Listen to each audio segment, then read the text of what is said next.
Hello guys, तो आज हम लोग पढ़ने वाले हैं beta oxidation of fatty acid. तो सबसे पहले मैं आपका ये टॉपिक क्लियर कर दूं कि इसको बीटा ऑक्सीडेशन क्यों बोला जाता है, आखिरकार इसको कुछ और क्यों नहीं बोला जाता, फैटी एसिड का इसे बीटा ऑक्सीडेशन ही क्यों बोला जाता है।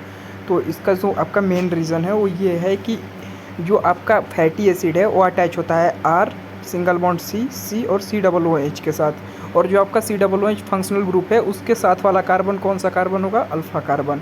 उसके पास वाला जो दूसरा कार्बन है उसको हम लोग, ये वाला कार्बन दूसरा कार्बन, इसको हम लोग बोलते हैं बीटा कार्बन। तो इसमें जो है जो कार्बन बॉन्ड है वो बीटा कार्बन से ही इसका ऑक्सीडेशन होता है, ये दूसरे वाले कार्बन पर ही इसका ऑक्सीडेशन करते हैं। तो इसीलिए इसको बोला जाता है beta oxidation of fatty acid. अच्छा, अब ये जो आपका बीटा ऑक्सीडेशन होता है ये होता है आपका माइटोकॉन्ड्रियल मैट्रिक्स में। पहला स्टेप होता है एक्टिवेशन ऑफ फैटी एसिड। अब आपका जो फैटी एसिड है वो एक्टिवेट नहीं होता है, वैसे ही अनएक्टिवेट फॉर्म में आपके बॉडी के अंदर प्रेजेंट रहता है। तो जो फैटी एसिड होता है वो ATP के साथ यहाँ पर रिएक्ट करता है और ये आपका बनाता है एसिटाइल एडेनिलेट। और जब ये एसिटाइल एडेनिलेट बनता है तो ये एसिटाइल एडेनिलेट कंबाइन होता है को एंजाइम ए के साथ और ये बनाता है एसाइल को एंजाइम। अब आपका जो ये एसाइल को एंजाइम होता है यहीं से आपकी मेन फंक्शन शुरू होता है। तो जो आपका एसाइल को एंजाइम होता है ये सेकेंड स्टेप में ट्रांसपोर्ट होता है आपका इनर माइटोकॉन्ड्रियल मेम्ब्रेन में। तो जो आपका माइटोकॉन्ड्रियल मेम्ब्रेन का जो ऊपर का माइटोकॉन्ड्रियल मेम्ब्रेन होता है, इंटर माइटोकॉन्ड्रियल मेम्ब्रेन, वो परमिएबल होता है, इसके लिए वो आने देता है।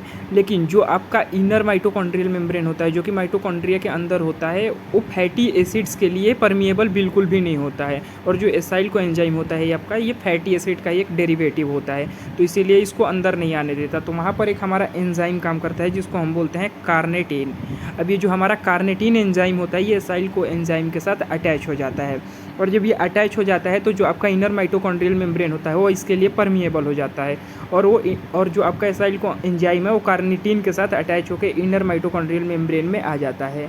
अच्छा, जब ये आपका इनर माइटोकॉन्ड्रियल मेम्ब्रेन में आ गया तो अब ये जो कार्निटीन है वो वहाँ पे एक्स्ट्रा हो गया, एक्सेस फॉर्म में हो गया, क्योंकि अब वहाँ पे हमें कार्निटीन की कोई ज़रूरत नहीं है। हमें जो पूरा रिएक्शन आगे करवाना है वो एसाइल को एंजाइम के साथ ही करवाना है।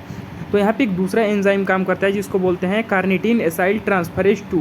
ये क्या करता है कि जो आपका कार्निटीन है उसको ऑक्सीडेशन करता है और कार्निटीन को वहाँ से हटा देता है, कार्निटीन को वहाँ से निकाल देता है, और आपका जो इनर माइटोकॉन्ड्रियल मेम्ब्रेन है वहाँ पर बस एसाइल को एंजाइम ही बच जाता है। अब यहाँ पर आपकी शुरू होती है बीटा ऑक्सीडेशन की प्रोसेस। अब इसमें क्या होता है कि जो आपका एसाइल को एंजाइम इनर माइटोकॉन्ड्रियल मेम्ब्रेन में आया हुआ था उसका हम लोग करते हैं ऑक्सीडेशन। यानी अब इसको ऐसे नॉर्मली भाषा में याद रखने के लिए ऐसा भी कर सकते हैं कि किसी एक पर्सन को घर के अंदर बुलाया, फिर उससे काम करवाया, यानी उससे ऑक्सीडेशन करवाया, उसका ऑक्सीडेशन किया। जहाँ पर भी ऑक्सीडेशन होता है वहाँ पर डिहाइड्रोजनेशन होता है और वहाँ पर डिहाइड्रोजनेज एंजाइम यूज होता है।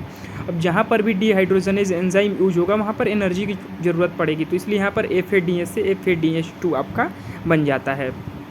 अब जब आपका FADH2 बन गया तो अब ये जो आपका एसाइल को एंजाइम होता है वो ट्रांस एनॉइल को एंजाइम में कन्वर्ट हो जाता है। अब जब आपका ये ट्रांस इनॉइल को एंजाइम में कन्वर्ट हो गया तो अब कोई भी काम करेगा, किसी की भी ऑक्सीडेशन होगी तो उसको पानी की ज़रूरत तो पड़ेगी ही, क्योंकि किसी को भी प्यास लगती है।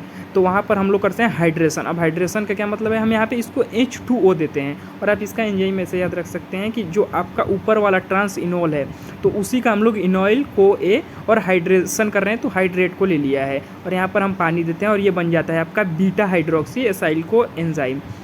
तो अब आपका ये जो जब बीटा हाइड्रोक्सी एसाइल को एंजाइम बन जाएगा तो अब इसका हम फिर से ऑक्सीडेशन करेंगे। अब कोई काम करना है, उससे दिन में काम करवाया, फिर उसको पानी दिया, खाना वगैरह दिया, फिर उससे हम दोबारा काम करवाते हैं, तो इसी तरह से हम फिर इसका दोबारा ऑक्सीडेशन करेंगे। और ऊपर मैंने बताया था कि जब भी ऑक्सीडेशन करेंगे तो डिहाइड्रोजनेज यूज होगा, तो यहाँ पर भी हम डिहाइड्रोजनेज यूज करते हैं, और इसका एंजाइम जो होता है ऊपर वाला ही बीटा हाइड्रोक्सी एसाइल को एंजाइम लिखते हैं और नीचे डिहाइड्रोजनेज लगा देते हैं। अब यहाँ पर भी डिहाइड्रोजनेज का यूज हो रहा है तो एक NAD से एक NADH आपका बन जाएगा, और यह आपका बीटा हाइड्रोक्सी एसाइल को एंजाइम से बीटा कीटो एसाइल को एंजाइम बन जाता है।